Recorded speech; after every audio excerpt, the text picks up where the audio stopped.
Selamat pagi, siang, sore, atau malam buat kamu yang nonton video ini. Dan di video ini kita akan ngebahas soal Nintendo.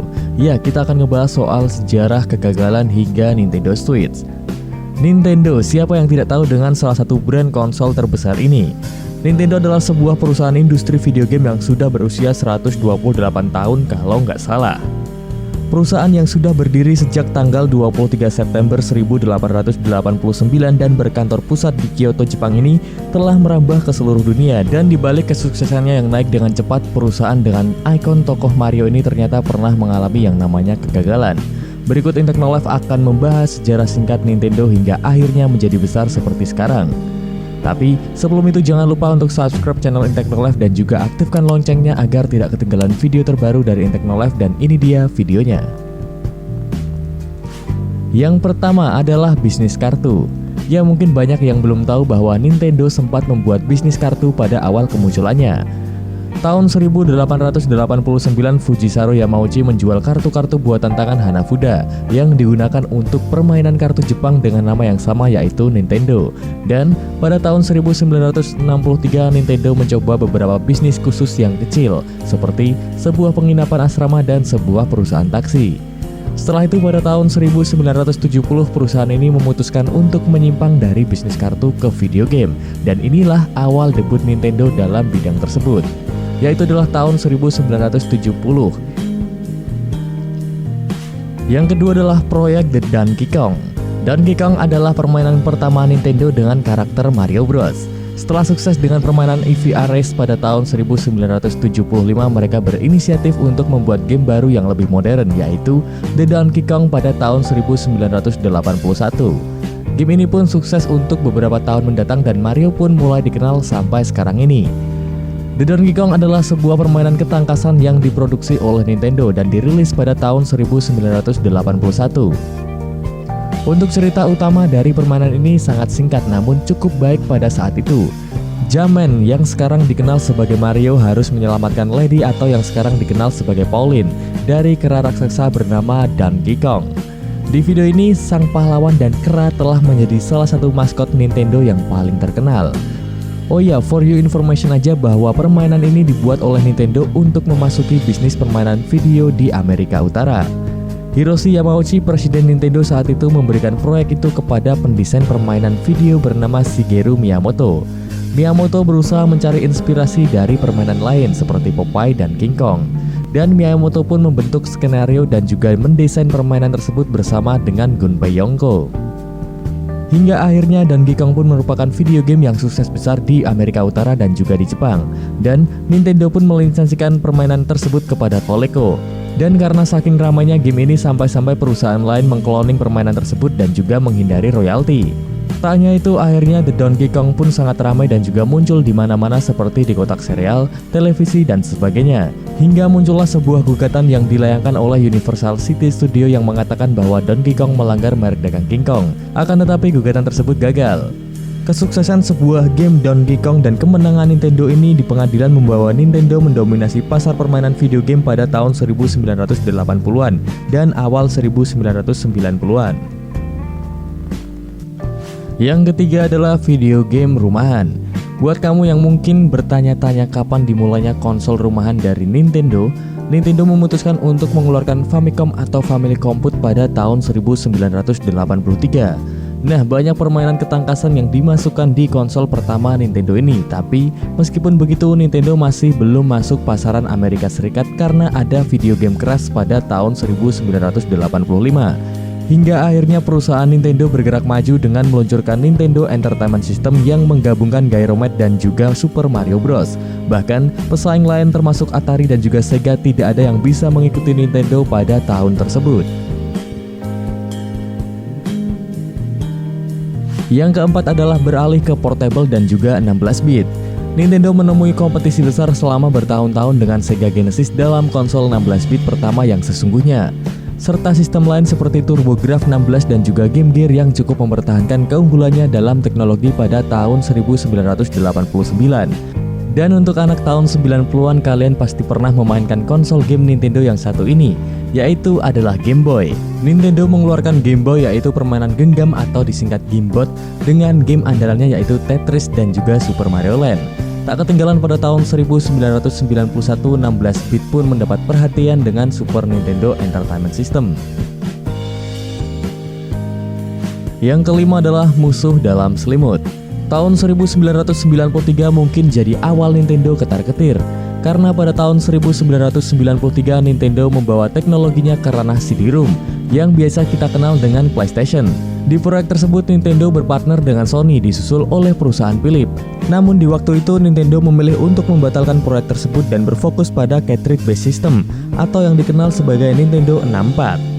Sementara N64 laku dengan sangat baik di pasaran, Nintendo tidak menyadari pesaing yang akan dihadapinya.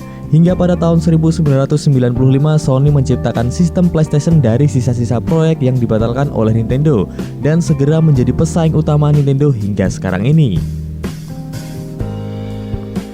Yang keenam adalah kegagalan pertama Nintendo. Virtual Boy adalah kegagalan pertama yang dilahirkan Nintendo pada tahun 1995. Nah, Virtual Boy merupakan produk Nintendo yang banyak dikritis oleh berbagai pihak, baik dari kalangan gamer, pakar permainan video, dan juga pelaku bisnis perangkat keras.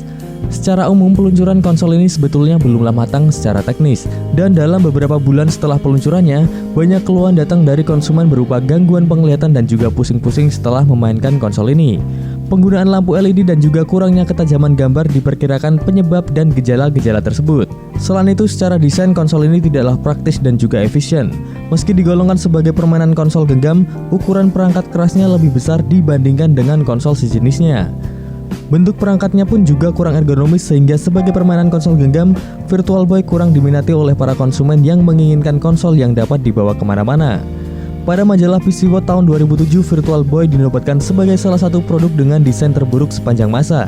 Harga yang ditawarkan oleh Nintendo pada konsol ini juga tergolong mahal jika dibandingkan dengan pesaingnya yang lain pada saat itu.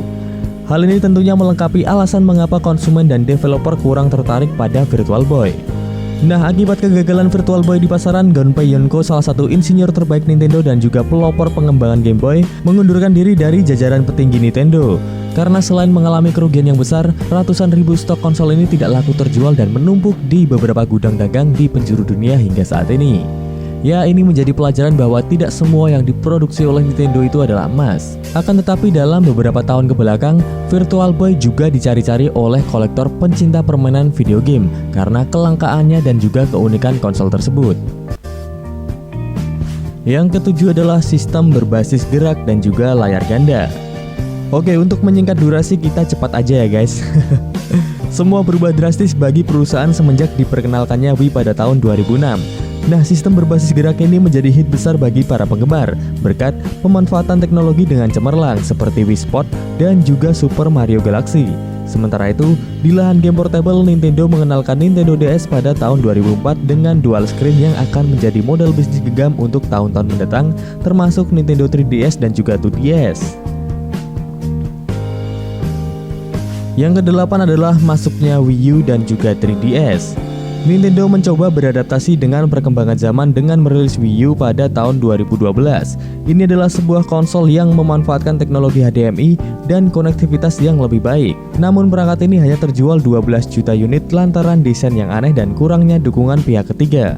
Perusahaan Nintendo juga meluncurkan sistem genggam 3DS-nya pada tahun 2011 yang menghasilkan efek kecil yang bagus untuk game seperti Super Mario 3D Land dan Super Smash Bros. Tak hanya itu, sistem tersebut juga hit selama beberapa tahun walaupun Nintendo 2DS XL yang selanjutnya diperkenalkan lebih bergerak maju.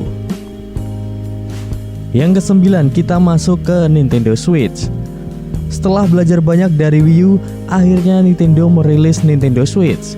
Sistemnya seperti family games, bisa dimainkan di rumah dan juga bisa dibawa kemana-mana. Dan tak disangka penjualannya pun meroket hanya dalam beberapa bulan saja. Game pendukung sistem ini diantaranya Super Mario Odyssey, Fire Emblem Warriors, A New Kirby Game, dan tak ketinggalan Pokemon Game dengan versi Sun and Moon yang disempurnakan dan lain-lain. Konsol video game ini dirilis perusahaan Nintendo pada 3 Maret 2017 dan konsol ini juga dikenal dengan codename NX pada pengembangannya. Konsol ini dijual seharga 6,1 juta hingga 6,7 juta di Indonesia waktu awal-awal, tapi kalau nggak salah waktu itu karena langkanya barang dan banyak peminatnya, harga jadi melambung tinggi dari harga asli ketika dirilis. Coba deh yang udah beli Nintendo Switch ketika awal-awal rilis di Indonesia, boleh dong komen di video ini dapat harga berapa? Nintendo Switch mencapai hampir 3 juta penjualan dalam 3 bulan setelah peluncurannya. Tentunya ini melebihi perkiraan Nintendo sendiri dan dalam waktu 1 tahun meraih 14 juta penjualan di seluruh dunia. Ini melebihi penjualan total Nintendo Wii U pada awal tahun 2018. Nintendo Switch menjadi konsol dengan penjualan paling cepat di Jepang dan juga di Amerika Selatan. Karena pada Desember 2018, Switch sudah terjual lebih dari 32 juta perangkat. Nah, tingginya penjualan Nintendo Switch ini dikaitkan erat dengan penjualan permainan yang dikembangkan oleh Nintendo, yaitu ada The Legend of Zelda, Super Smash Bros, Super Mario Odyssey, Mario Kart 8 Deluxe, dan juga Pokemon Let's Go yang masing-masing terjual lebih dari 10 juta unit. Yang terakhir atau yang ke-10, yaitu adalah apalagi selanjutnya. Oke, Nintendo Switch Pro sebelumnya diperkirakan akan dirilis pada tahun 2022. Namun hal tersebut disanggah oleh perusahaan Jepang tersebut. Laporan itu menyebutkan prioritas nomor 1 Nintendo saat ini adalah memecahkan masalah produksi terkait kekurangan suku cadang.